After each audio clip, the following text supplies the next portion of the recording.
উগান্ডায় সামান্য একটা ম্যানহোলের ঢাকনা চুরি করার অপরাধে এক লোককে মৃত্যুদণ্ড দেয়া হলো। মৃত্যুদণ্ডের আগে তাকে জিজ্ঞেস করা হলো, তোমার শেষ ইচ্ছা কি? তখন সে বলল, আমার শেষ ইচ্ছা হলো আমি একটা বারের জন্য মহারাজের সাথে দেখা করতে চাই। তো সেই দেশের নিয়ম ছিল মৃত্যুদণ্ডপ্রাপ্ত আসামিকে তার শেষ ইচ্ছা পূরণ করতে দিতে হবে। তো নিয়ম অনুযায়ী তাকে রাজ দরবারে রাজার সামনে হাজির করা হলো। তখন রাজা তাকে জিজ্ঞেস করলো, কি ব্যাপার, তুমি তোমার পরিবারের লোকজনদের সাথে দেখা না করে আমার সাথে দেখা করতে চাও কেন?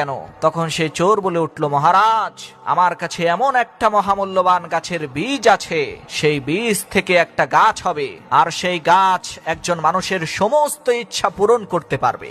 এখন আমি তো আর এই দুনিয়াতে বেঁচে থাকবো না, তাই এই অলৌকিক ক্ষমতা সম্পন্ন মহামূল্যবান গাছের বীজটি আমি আপনার হাতে তুলে দিতে চাই। কেননা এই গাছের বীজটা যদি ভুল মানুষের হাতে চলে যায় তাহলে আপনার রাজ্য একেবারে তছনছ হয়ে যাবে। চোরের এই কথা শুনে রাজামশাই বলে উঠল, মাশাআল্লাহ, এটা তো খুবই ভালো কথা, তো কোথায় সেই গাছের বীজটা দাও আমাকে। তখন সেই চোর বলে উঠল, মহারাজ, এই গাছের বীজটা এমন একজন ব্যক্তিকে আজকে সূর্য ডোবার আগেই মাটিতে রোপণ করতে হবে যে ব্যক্তি জীবনে একটা পয়সাও চুরি করে নাই। যেহেতু আমি নিজে একজন চোর, তাই আমি যদি বীজটা রোপণ করি কোনো লাভ হবে না। আপনি বরঞ্চ অন্য কাউকে দিয়ে এই গাছের বীজটা যে কোনো মূল্যেই হোক সূর্য অস্ত যাবার আগেই রোপণ করান, না হলে সেই বীজটার ক্ষমতা নষ্ট হয়ে যাবে।